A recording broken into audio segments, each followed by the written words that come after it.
Hey, how's it going everybody? Welcome back to another Gemstone Legends video. And in this video we're going to be doing some summoning for this new hero, which was actually designed by a member of the guild that I'm in, which is pretty awesome. Before we get to this video, if you haven't checked out Gemstone Legends yet, come check it out. There are no joke thousands of players from Empires and Puzzles that have come over already, and for good reason. Simply put, it's a really fun game with some big advantages over Empires and Puzzles. We both know that the players that join these games earliest are some of the most dominant players. And this game is starting to really take off, so the longer you wait, the more you miss out on. Not only can you support the channel by using the download link in the description of this video, or by scanning the QR code on your screen, but doing so will also give you a free $50 starter bonus with an epic hero, gems, and gold coins, all for free, just by using the link or QR code provided. And then when you start, you'll gain access to beginner events exclusively for players who use the link or QR code provided that will give you another strong epic hero, a set of 5-star legendary equipment, and a platinum scroll for another guaranteed epic or legendary hero. Lastly, I have created a bunch of videos in a Gemstone Legends playlist on my YouTube channel to make learning this game as easy and fun as possible. So hit that download link in the description and get started with one of the most fun and deep Match 3 RPGs. There's a great community in Gemstone Legends. It has some huge advantages over Empires and Puzzles, and overall I think you guys are really gonna like it. So I've been saving up some scrolls for a while, picking up various deals, waiting for a hero that I really want, and I think this is a worthwhile hero. So let's take a quick look and then we'll see what our luck is like. I think I'm probably like 100 scrolls into the mercy counter, so at around 100 more at the most, we should get another legendary from golds. So we'll see what our luck is like and I'll decide how much I feel like using of these. But let's take a look at this hero. Speed 198 on the slower side. Mana gain 17, also on the lower side. Abilities. Deals damage to a single enemy based on caster's max HP. 100% chance to inflict curse on a single enemy for 2 turns. So curse is very valuable in this game now because there's so many positive statuses which can block the placement of negative statuses. 100% chance to inflict curse on all enemies for 2 turns. 100% chance to inflict bleed for 3 turns for every curse affecting an enemy when dealing damage with gemstones. Accuracy is increased by 10% for every dead ally and dead enemy. So this is a hero that's going to get better as the match goes on, theoretically. Recovers 10% HP when an ally or enemy dies. So a lot of cool stuff going on. It's hard to understand exactly what that's going to look like, but basically you want to prioritize accuracy and HP because you're dealing damage based on HP, and the accuracy is going to have to do with how well you can land curse and therefore how well you can inflict bleed. And I think you want to land every curse you can, because that means 1, you're getting rid of positive statuses, and 2, that's that many more bleed statuses that they're going to get.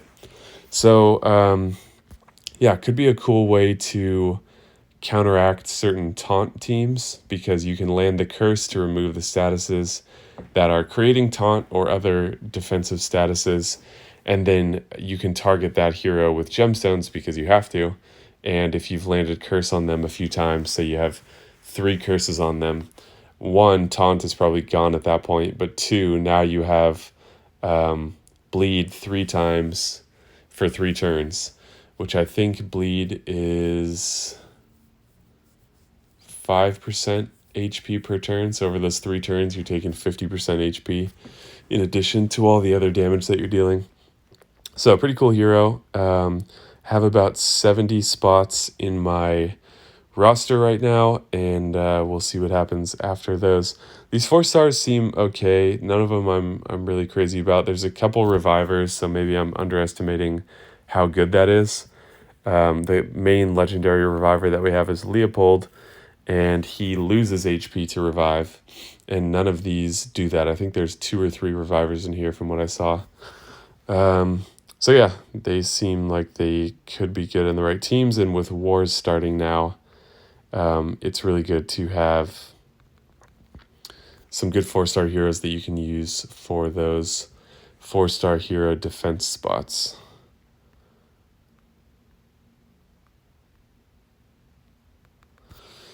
All right, how lucky are we going to be today?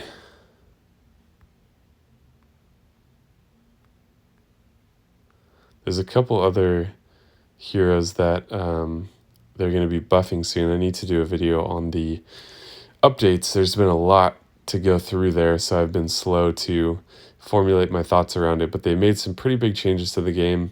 On one hand, it can be frustrating for that to happen because you have to kind of get used to a new meta in a way, but on the other hand, I think it's really good for the longevity of the game for them to be putting so much thought into keeping it balanced. So, bit of a double-edged sword. I am going to talk about that, but as part of the second pending update, they're doing a lot of hero adjustments, pretty much all of them buffs. There's maybe like 3 nerfs total and like 20-something buffs.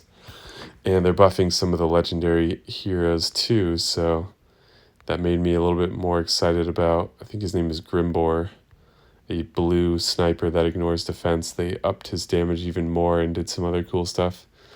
So, good time to do some summons because there are some good adjustments coming down the line. So it looks like we're going to be beholden to the mercy system perhaps today, but at least it's there. And who knows if we'll actually get the hero that we want. So here's one of the new ones. Resurrects an ally with 10% HP, 40% chance to grant invincible. So that's pretty cool. The chance is low, but it's easy to increase these with tomes. I don't know how high that goes. But being able to revive and then give them an invincible status could be a really strategic move to make. If you don't remember, invincible means that you can't go below 1 HP while the status is active. So that would mean even though they're only revived with 10% HP, they can't die for however many turns it said. Another one of those.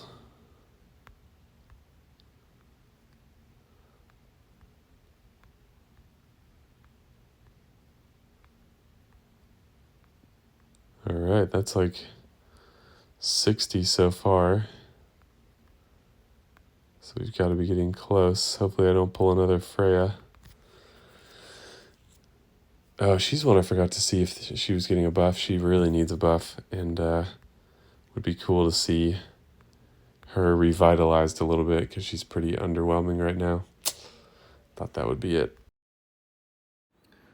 So I lost the audio for this next part of the recording, so this is done after the fact, but went to clear some more space and just continuing to fly through these golds. This is why I had picked up so many, because sometimes it takes a while to get some traction, but I felt like this new hero was worth going for, so I can't remember what happened in what order at this point, so this will be a surprise for me as well. And then there's sort of an announcement at the end, so make sure you stick around until the end of this video so I can share what that is with you. So we've got something here. Another epic. As I mentioned, I'm pretty far into the mercy system by now, so I know that a legendary hero is coming at some point, and it feels like any second it could be it. And then you see that purple peek out, but a lot of these epics are good heroes to ascend, especially for wars, since you want to have some teams just with epic heroes. So yeah, not to understate that point. But as usual, the 3-star parade, I have to take a break every once in a while and go and feed all these things away.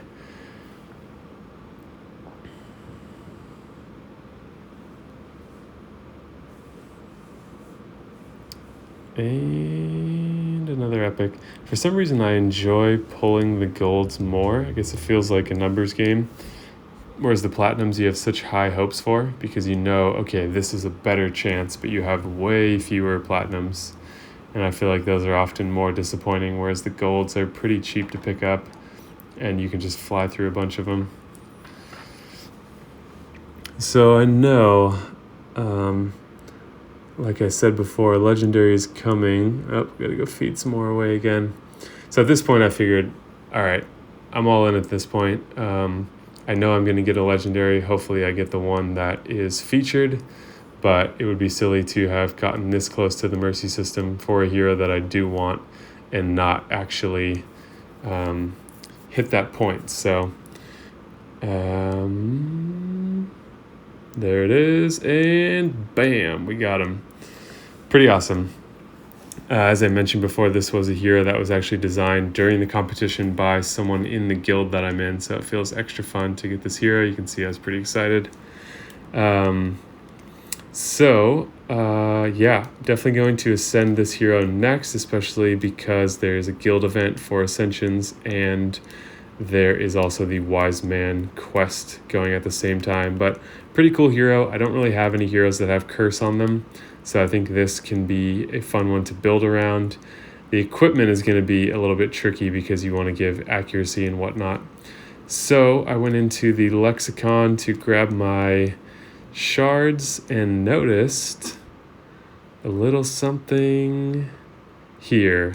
New faction coming soon. So hopefully we can expect that in early February. Thank you guys so much for watching. Please hit that like button and subscribe, and I will see you in the next video.